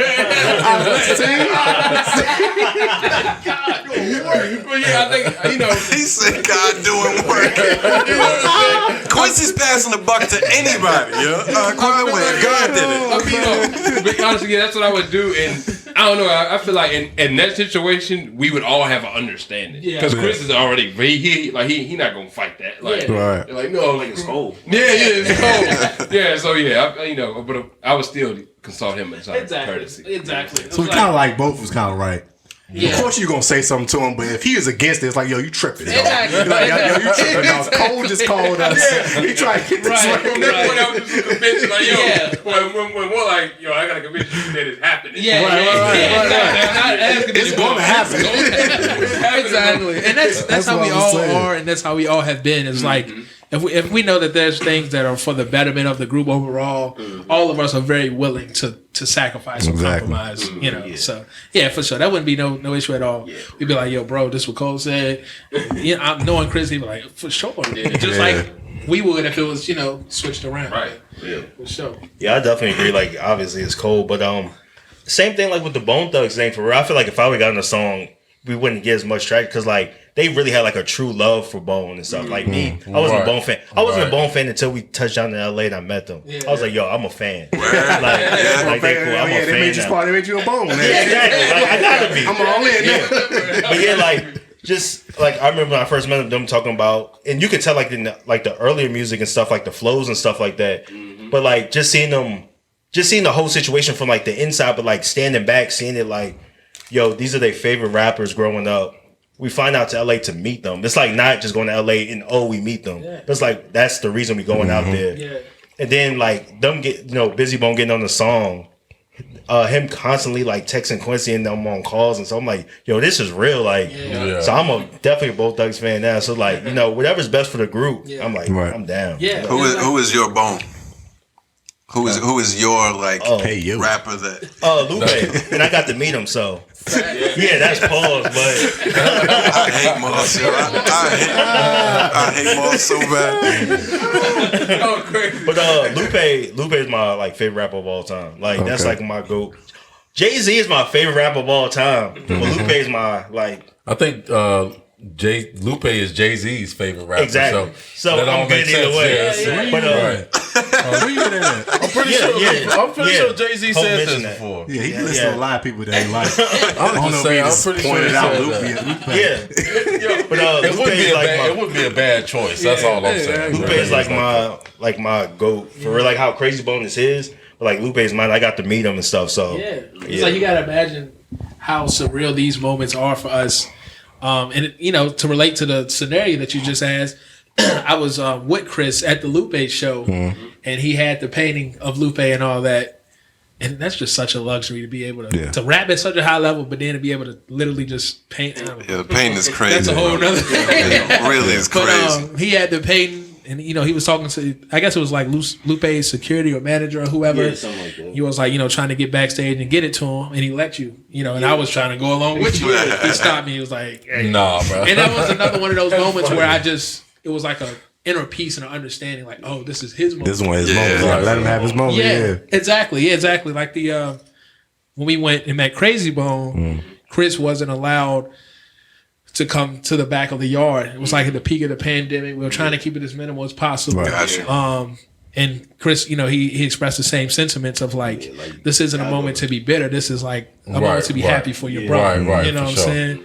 So it's like, just the fact that we all have got to experience situations like that. It's like, you just, like I said, just surreal is the word that I can use to describe it. It's like, it seems fake almost. You know what I'm saying? Right. Like, are we really about to do this? Right. When I say we were Bone fans, like, bro, we had every CD, every poster, knew every lyric, like knew the details, knew nicknames, birthdays, family members. Like, I'm just wondering. I listened to the last pod a little bit, but how does that happen? Because Bone Thugz. What are you guys like? You born in 95, 93, so. Bone Thugz is already kind of like at the height at that point in time. So by the time you really understand the music, he was probably long gone from where Bone Thugz was at the height of their career. And that's where I feel like it's divine. You know what I'm saying? Me and him was having this conversation before too. It's like you said, I was born in 95, he was born in 93. Excuse me. So and I remember vividly listening to their music consecutively and the most. It started when I was like 10 years old. All right. So that was 2005. Their music was long past its prime at the time. We're talking about 50 Cent at this point. Exactly. You know what I'm saying?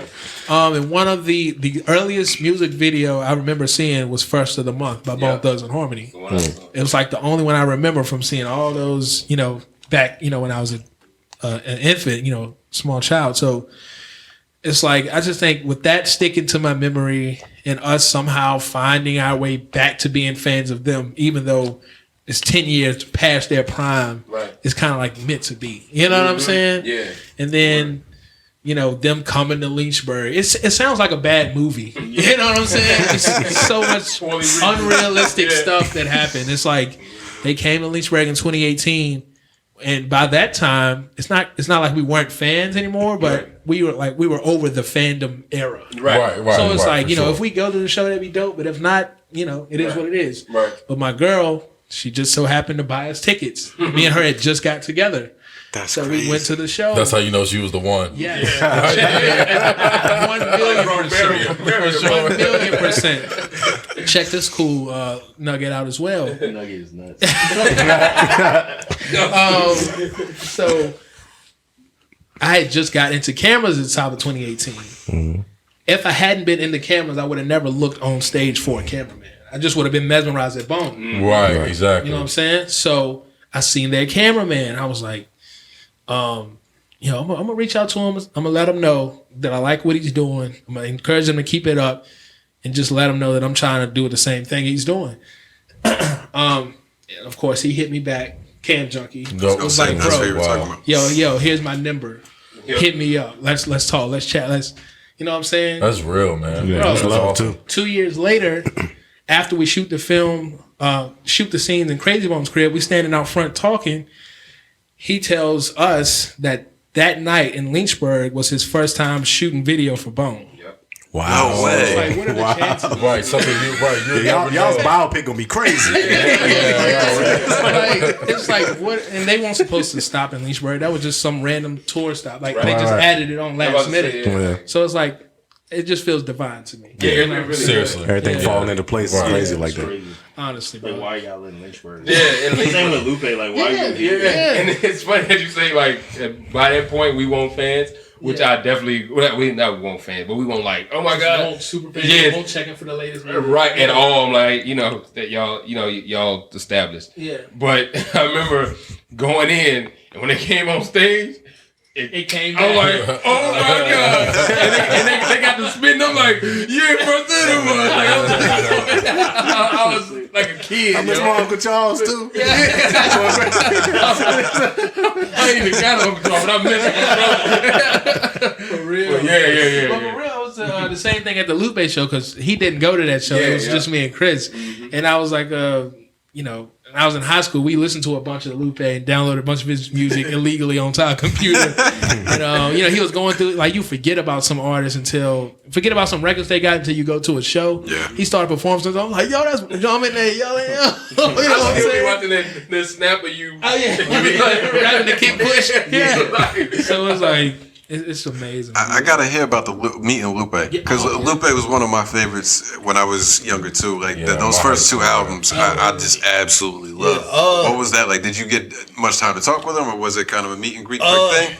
It wasn't even like he even have a meet and greet. It's crazy because like so I did the painting. I didn't even know I was gonna meet him at first. I just did the painting. I was like, all right, Lupe coming to Lynchburg. I think I had like a week and a half. I was like, I got it. I'm gonna do this painting. I'm gonna find a way to get it to him. That's amazing. So I hit up the dude, I guess, who was like hosting it, like at Phase 2 or whatever, like that. I'm like, yo, what do I have to do to get this to Lupe? He was like, yeah, buy the VIP tickets or whatever like that. So, you know, me being young, I'm like, all right, that's smart. Yeah, buy the VIP tickets and stuff. So, you know,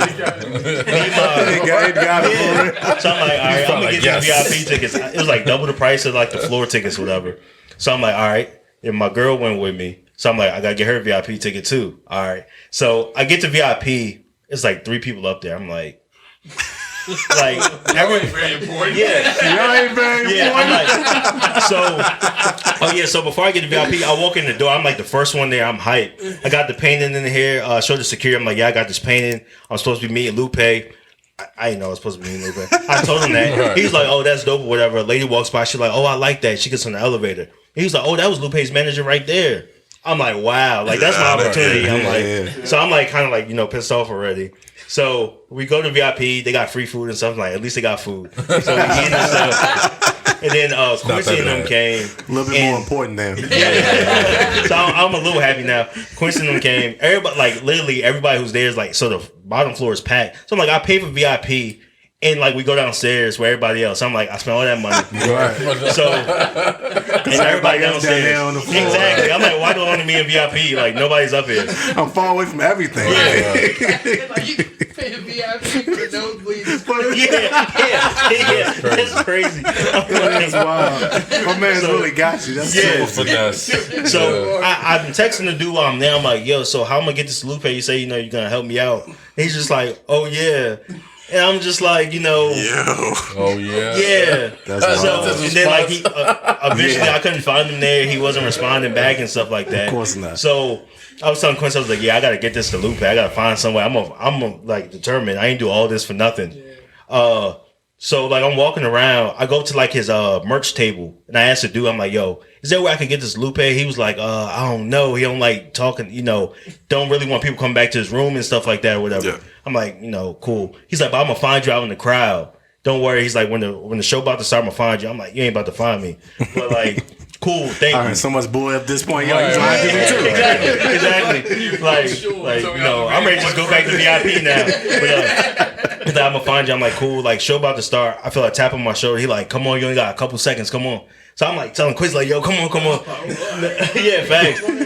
We going over there. He told Quincy like, nah, you can't come in and stuff like that. Like, I'm like, trash, but bet. All right. So I go in there and stuff, and like I see Lupe, and it's like weird. It's like, cause I think he was so his back was to me. He's like rapping his verse or whatever, I guess practicing. I'm like, this is weird because he's tall. He like 6'2" or 6'3". It looked like yeah, he's like tall. I didn't know he's that tall. I didn't know that. Yeah. So I'm like kind of like not looking up to him, but like slightly like, yo, you kind of tall. Yeah, and it's crazy because like growing up, like I knew like a million things. Like I just know I got rap to him. But like I like not froze up. It's like I don't know what to say. Like I'm here in front of you, so I like dapped him up and stuff. Be like, yo, this is dope or whatever. And then he like autographed it. And then like I asked him like perform 2 songs and stuff like that. He ended up like performing it and stuff. So like that was like really dope. Yeah. And like yeah, like that just like made my night for. I'm like, yo, after all of this all it took was not buy VIP tickets. Everything. Just the merch table. Just hit the merch table. That was dope. Yeah. That reminded me like when you said like how you had all these things in your mind, but in that moment it was something different. Mm. That reminded me of like the first time we met Bone. Yeah. Was in it was in December of 2018, the same year I got my camera. Because Cam Junkie, he had hit me later, and he was like they were coming to perform in Richmond in December, and they were on like Snoop Dogg's Puff Puff Pass tour. They were like one of the openers. So he invited me up there to film. You know what I'm saying? And I'm like, this is like my first big filming gig. You know what I'm saying? Being around these legends, honestly. So me, bro, my current fiance and his wife went up to Richmond. You know what I'm saying? We met Cam Junkie in the hotel, and then the Bone members were coming in like one by one. This is like our first time seeing them off stage, and like they were coming into the hotel room to get dressed and head over to the venue. Like as normal people. Yes, yes. Right. So we're seeing them in the lobby, and we're like, yo, that's when we first walked up. Yeah. And we saw Lazy Bone, and then he was like, yo, there's a Lazy Bone right there. And then like he looked at him like, what's up? And then I was like, yo, that's crazy. And like all you smelled was weed. Yeah, for sure. So, eventually they all got there, and then everybody got ready, came down to the lobby, and that's when Cam Junkie was introducing us personally. We shaking hands, taking pictures. We were like, yo, this is amazing. Yeah. So we went, we followed them. We were basically part of their entourage. It's like probably 7 cars. Went over to the venue. As soon as we pulled into the zone, you talking about smelling weed? Like it was so loud. Snoop was in there. You know what I'm saying? It's a wrap. Right. So we parked. We got out. We went in through the back entrance with them. And I remember it was like a wild dynamic. It was almost like a dream. So Fletch and Bone walked in like behind us. Crazy, Lazy, and Busy came in from this way. Yep. And they were going like down the hall, going to their dressing room, pretty much. And like for half a second, I seen the door open and I seen a tall dude with like a head wrap on. It was Snoop. Yeah. For half a second. Then the door shut. I was like, yo, it was Snoop. Yeah. So we were walking. You don't want to go in there. It'll come out different. I'll tell you that. Right, bro. We were walking to their, like, it wasn't like a dressing room. It was like their chill lounge area or whatever. And I look to the right and I see Corrupt from the Dog Pound. Yeah. I'm like, yo, he just right, like where Chris is. I'm like, yo, this is like, what's going on? All the West Coast legends. For sure, right. We went in there, you know what I'm saying, was chilling before they did the show, whatever. Then, you know, I linked up with Cam Junkie. He was like, all right, come with me. And then we all went. We basically like was around the stage. It was like an arena, right? Yeah. You know? Mm-hmm. And I was like on stage and I was down in the pit where the security is and stuff, just filming, taking pictures, looking out at the sea of crowd. And I was like, yo, this is amazing. Yeah. This is what I want to do. Yeah. You know what I'm saying? When did you say this was? When? 2018. December 2018. Wow. Yeah. So I'm getting to the point of the Lupe situation. Finished the show, whatever. As we were heading back to their lounge area, well, we seen Afro Man when we first came out as well. Heading back to the lounge area, look to the right, I see Too Short chilling in the cut. And I was like, wow. It's crazy. You know? So we went back to the lounge area. We're getting ready to leave and everybody go their separate ways. And, you know, I'm sitting there just chilling with, you know, you and our ladies. Yeah. And I see Crazy Bone just standing in the doorway, maybe 2 feet away from me. And everything that I told him on my verse on Thank You is what I wanted to say right there. Yeah. But I felt like it was like, you know, the Holy Spirit was saying like, this isn't the moment. The same way with Chris, how it was like, you think you're going to do all these things when you see your idol, but it's like, it's something inside you that just tell you like, you know what I'm saying? This is not it, you know? And the full circle aspect of that is like, had I told him all those things in that moment, he probably would have been like, yo, thank you, appreciate it. Yep. That would have been it. Right. Versus being patient and being able to say all these things in a verse in his backyard in our music video. Right. 10 times better. Yeah. You know what I'm saying? So, yeah, man, like, you know, that was just a little story out of that. But, yeah, it's amazing, bro. It's amazing. That's dope. That's what's up. For sure. Yeah.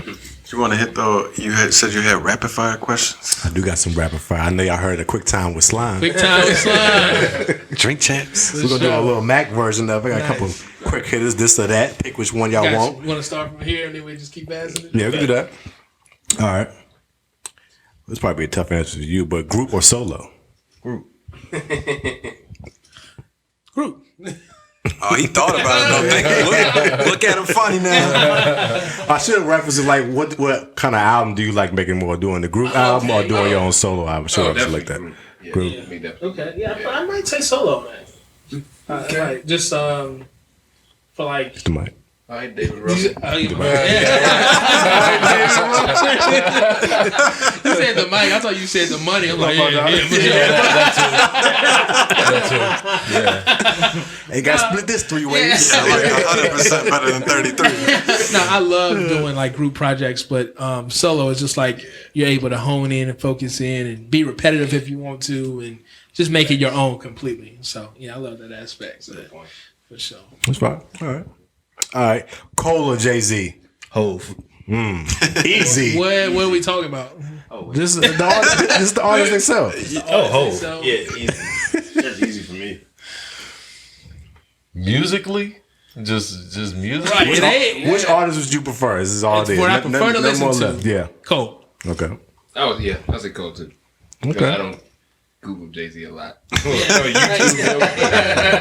Like his accolades are out of this world. Yeah, Hoves are. It's like people say he's the GOAT, and I can't argue with that. I mean, look at all he's done. Right. You know what I'm saying? But you know, personally, who I want to listen to, I'd say Cole. Right. Understood. All right, we're gonna take it to some Christian rappers. So y'all know y'all is Lecrae or D1. Y'all forgot about D1. Honestly, like it's crazy. Like we're Christian rappers, but I really don't like listen to Christian rappers. I listen to them for real. Like that's like honestly like. I get I agree. This is the only Christian rapper I listen to. That's love. I guess I would say. Better watch out. I guess I've heard more Lecrae. Right. You know, I've heard some D1 stuff, but I gotta say Lecrae because it's some hooks. he's the Hove of Christian rap. Yeah, he's the Hove of Christian rap. He's a Little Wayne, the Hove. That's wild. All the best. The funny thing about him, I don't really know his music like that either, to be honest. But I feel like he's grown in popularity, like just as a personality over the last 2 years. I end up watching like a lot of stuff that he just like puts out Instagram talking or whatever. He seemed like a real cool dude, but I'm not super familiar with the music. Same. All right. D1 though, deep pull. I see you. D1 took it back. He was popping in 2011. Y'all forgot. I like some D1 songs. Everybody know about D1 a little bit. But all right. Virginia producers, Timbaland and Neptunes. Ooh. That's a good one.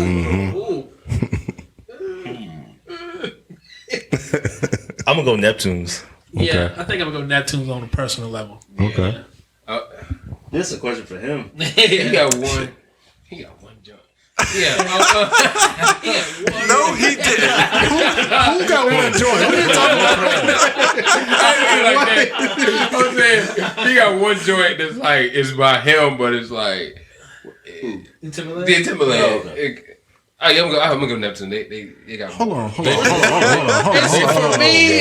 me, it's just like I'm more drawn to a melodic sound. And that's from the Bone Thugz influence. So, Yeah, but Pharrell's Timbaland gonna give you that. Yeah, Timbaland got one. He did. no. He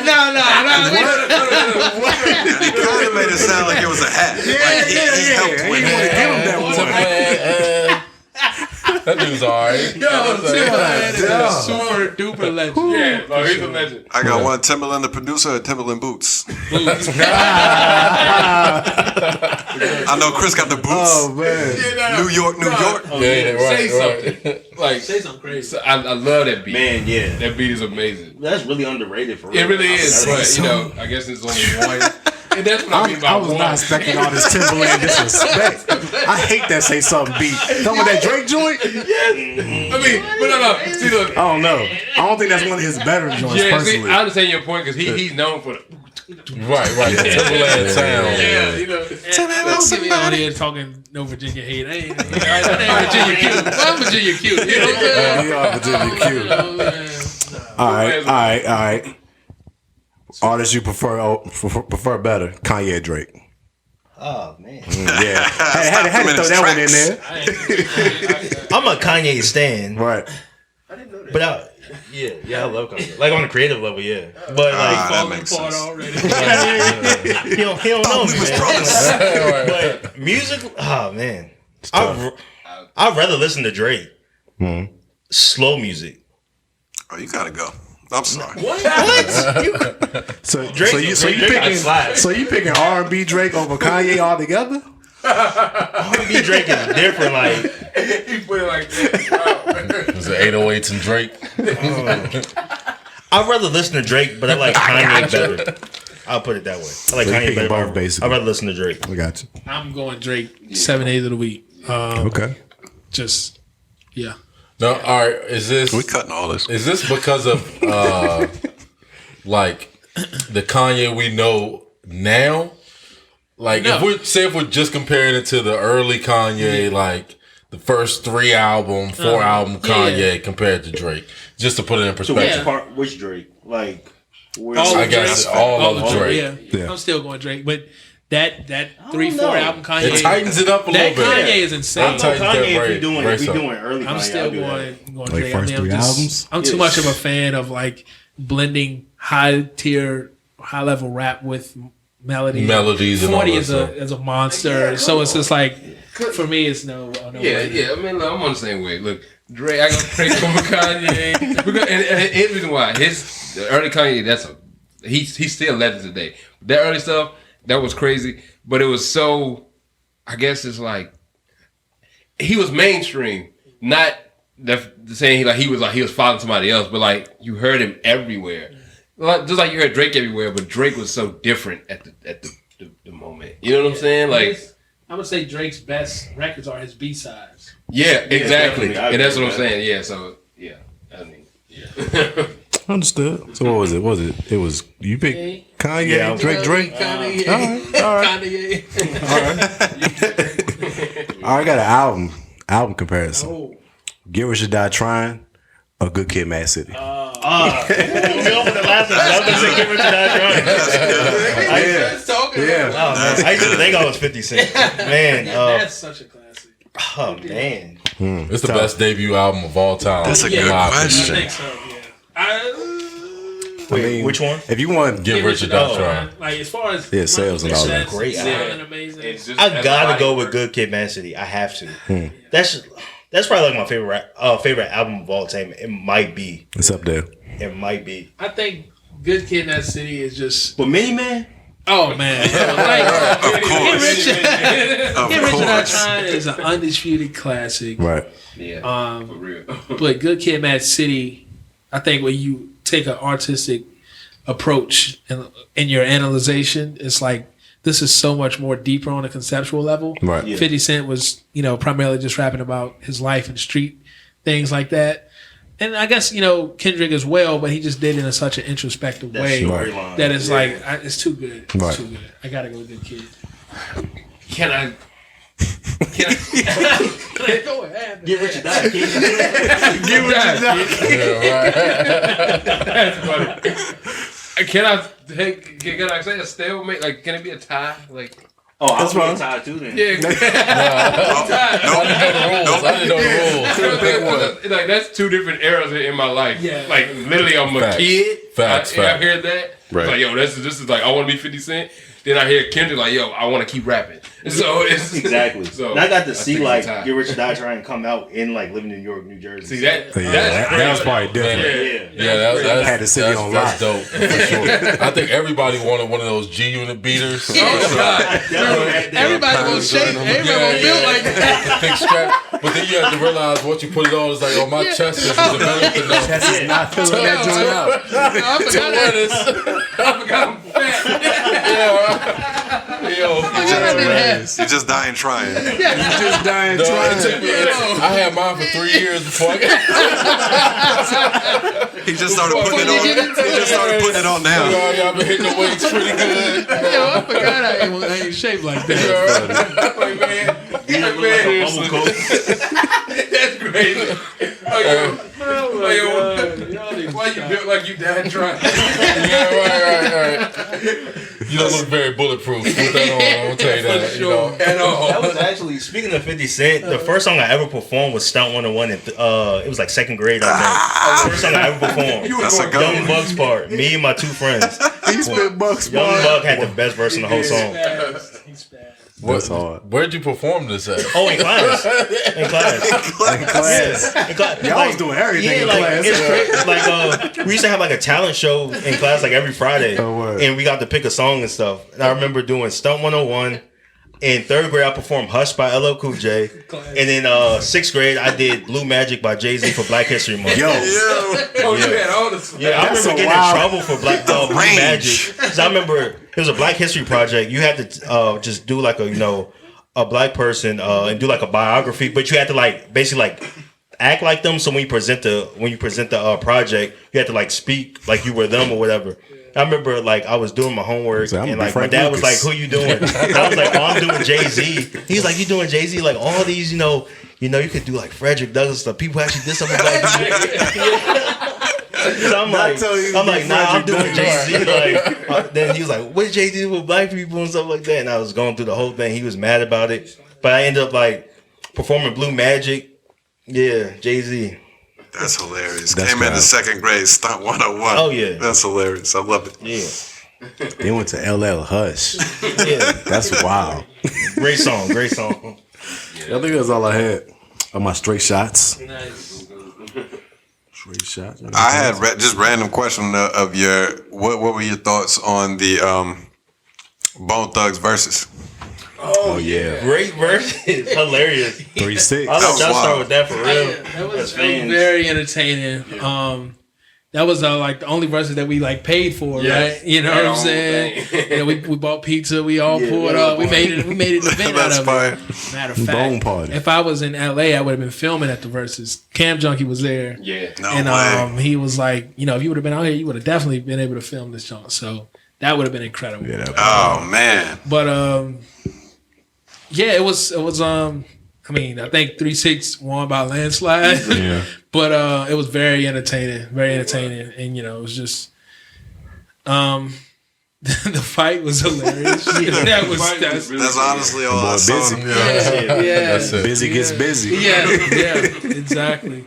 So we seen that, we like, we gotta have him on our album, and then we The stock is going up. Yeah, very entertaining though, hilarious. Mm-hmm. Yeah, I thought the same thing. Like, it was very entertaining. I definitely think Bone lost, but then it's just, I don't know, but just according to like mainstream stuff, like 3-6 was coming heavy. Yeah. But I forgot they had. You know what I'm saying? But yeah, it was entertaining nonetheless, and it was dope to see them, like powwow and stuff. Yeah, But yeah. Just seeing Bone all together like that was dope to see, for sure. It's really dope, for real. That's fine. No doubt. What so I just what made y'all going back, you said you guys used to be like really into like heavy battle rap, gun bars and stuff like that. What made you want to make the transition to Christian rap? Like, You want to start? Yeah, I mean, cause see, the thing is, it was always there was always like that influence. We always had a Christian background. We always believed in God and stuff. right. And just being kids, you like rap. You see rap like, yo, that's dope, and you kind of fall into it. But we still had that like conscious undertone in some.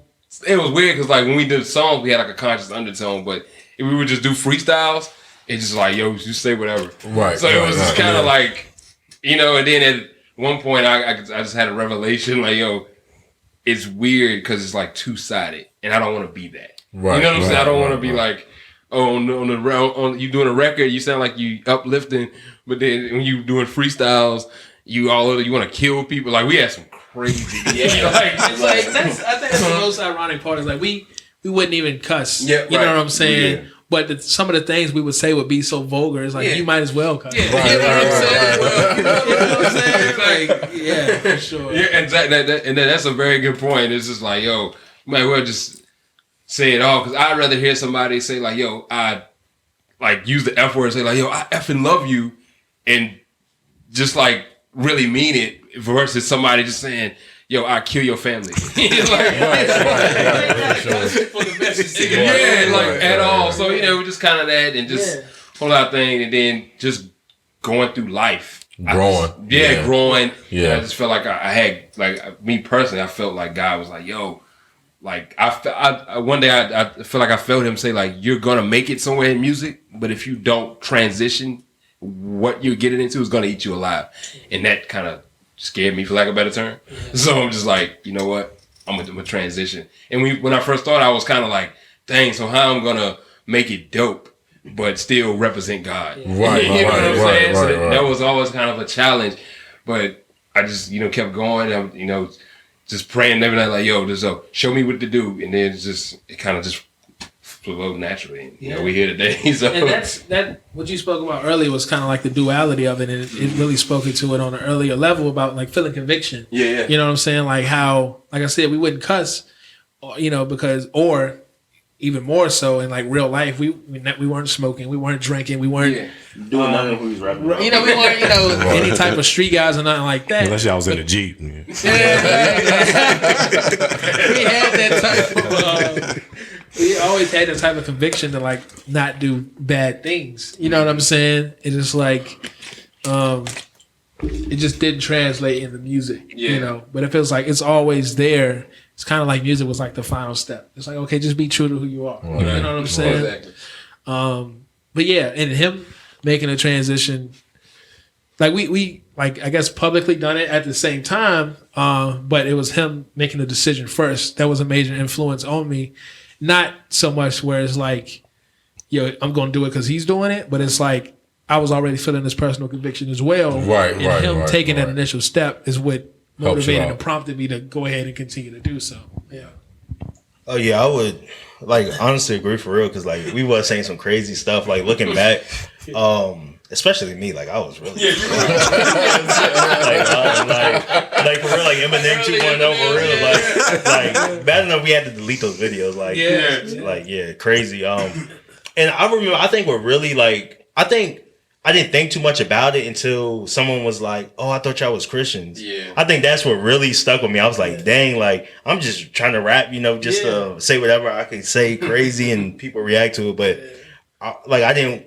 Dang, like that made him question, like what I believed in and stuff like that. So once he was going through what he was going through, and then we decided, like as a group, like we can do like rap on the top tier level, like we do. But like do it for God, which makes it harder to do, but it's harder to do as the transition because like, all right, what we gonna rap? Like we gonna rap about God, but we don't want to make it corny. It's like that was my whole assumption. Like Christian rap is corny, like because that's all I heard. That's why I guess I don't listen to it. And I was like, because I know we could rap, but like, so we gotta find a way to do it to still reach people, and I'm like have fun doing it and not be the corny. So we went to like be outside the box, I would say. Well, that's my favorite part about y'all is that y'all found a way to do that. Because I'm the same way. I grew up Christian and all that, but I'm not interested in most Christian rap. I respect the people that are trying to do it, and even the ones that come across in a corny way. I'm like, I respect that you're willing to kind of put yourself out there and hold yourself to that standard, but I don't want to listen to it, and that just is what it is. But I think something that I noticed with like y'all's bars and stuff, you mix in like regular references. Like the thing that you had posted today, you said you had a Ghostface reference in there. Yeah. It was just like, it doesn't have to be everything is Jesus God. Yeah. Jesus loves you. You are great. Worship Him. It's like we can still rap. We can still rap. We can include a positive message and have an overall theme of uplifting God, but not have to be beating you over the head with it. And I don't think that's very judgmental at all. Right. Exactly. To it. Like that's the biggest thing that I got from it is like it's just an open book. It's not judgmental at all. You guys are telling like different stories from different perspectives and stuff like that. Yeah, the personal stories bring it all together. Right. And I think that's one of the biggest things I like to do with it, and just just the more I go into like my faith and stuff, like just reading about like. It's some crazy stories in there, like people killing, and raping, and it's like it's some wild stuff. Yeah. But it's just like if you really have an understanding of what it is, it's like it's like God and His people. It's like we're trying to get back to God. So let's tell our story without having judge people or you know what I'm saying, or like make it watered down. Like we're not gonna talk about that. Like it's real out here, and just having this been like it's some people I know like they. Rob, they do this and that. It's like, they need God too. So it's like, not for everybody. You know what I mean? Right. So, yeah. That's dope. That's dope. Well, we're running close on time here. So, did you have? I think you mentioned that was all you had. I got all my questions out there. Y'all answered and great answers. We appreciate that. Did you have anything else you wanted to get on to? No. I think I'm good. Anything else that y'all want to? I wanted to give you a chance to throw out socials or whatever you want to plug as well. We're going to try to put links into the bio and that kind of thing with when we post the episode as well. But for sure. Anything you want to tell us about? You can follow us. It's like at G.I.Wonder on every platform. We just got our TikTok as well. I think it's G.I._Wonder. Yeah. Will y'all be posting TikToks? We're going to start. Yeah, we literally just started. Like TikTok trends? No. Choreography for Jesus. I was going to ask, you guys are all super talented. Yeah. Who's the dancer? Yeah. Which one is the dancer? And honestly, Tony was the dancer. Tony was the real dancer. Yeah, for sure. But holla at Rashad to get you on Dancing with the Stars. Yeah, exactly. So, G.I.Wonder on all the socials. You can find your boy Virginia Q. You know what I'm saying? We got Poppy Nash. Poppy _Nash. Crime Wave. I got Crime Wave Beats on Facebook and all that. Yeah. Check out the YouTube. Yeah. For sure. Any other thing I wanted to say? Any other projects that needs to mention or? I think we covered everything, man. You mentioned about 17 projects that y'all got coming out. I think we had to have gotten to them in there. They got the year sold up right now. Yeah, it's on the way. We got the Rashad project. Like that's like his whole like domain thing is called like Never Lost, and they're like essentially like a esports community, lifestyle content creators, Right. And we're just essentially providing the soundtrack for that. You know what I'm saying? Like I said, my brother's pretty much producing the entire thing. That I think that's releasing like a week after we released Trinity Too in April, because we're supposed to be performing in Atlanta with the the Never Lost Squad. So that's like his label. Essentially, It's like it's trying to build like a brand or whatever. Okay. Yeah, for sure. So, I mean, it's been dope working with him. Absolutely. We should be expecting some exciting features on that project as well. Word. Yeah. He has an amazing reach, a lot of connections. So, I would imagine. yeah. So, I mean, we got a lot coming, bro. You know what I'm saying? I think this year is going to unveil a lot of amazing things. I think a lot is going to happen this year. So, We'll be watching. man, We enjoy the scene. For sure. Yeah, watching and rooting, man. You guys man, thank you. really do an amazing job. What I was telling them is like the reason why I don't look at it like I don't listen to you guys about, oh, this is Christian rap, because I listen to three people who are like dedicated to the craft and like always looking to elevate and like almost like innovate and like stretch music and take it forward. That's what I hear when I listen to you guys' stuff. So just keep doing what you're doing, man. It's awesome. That's right. We appreciate it, fellas. That's right, no doubt. Well, we'll definitely have you on again at some point, maybe when the third Trinity comes out. But appreciate y'all coming through. And we'll link everything in the description here for the pod and YouTube. We'll make sure that everybody knows it's coming out. But thanks again. Absolutely. Peace. Peace.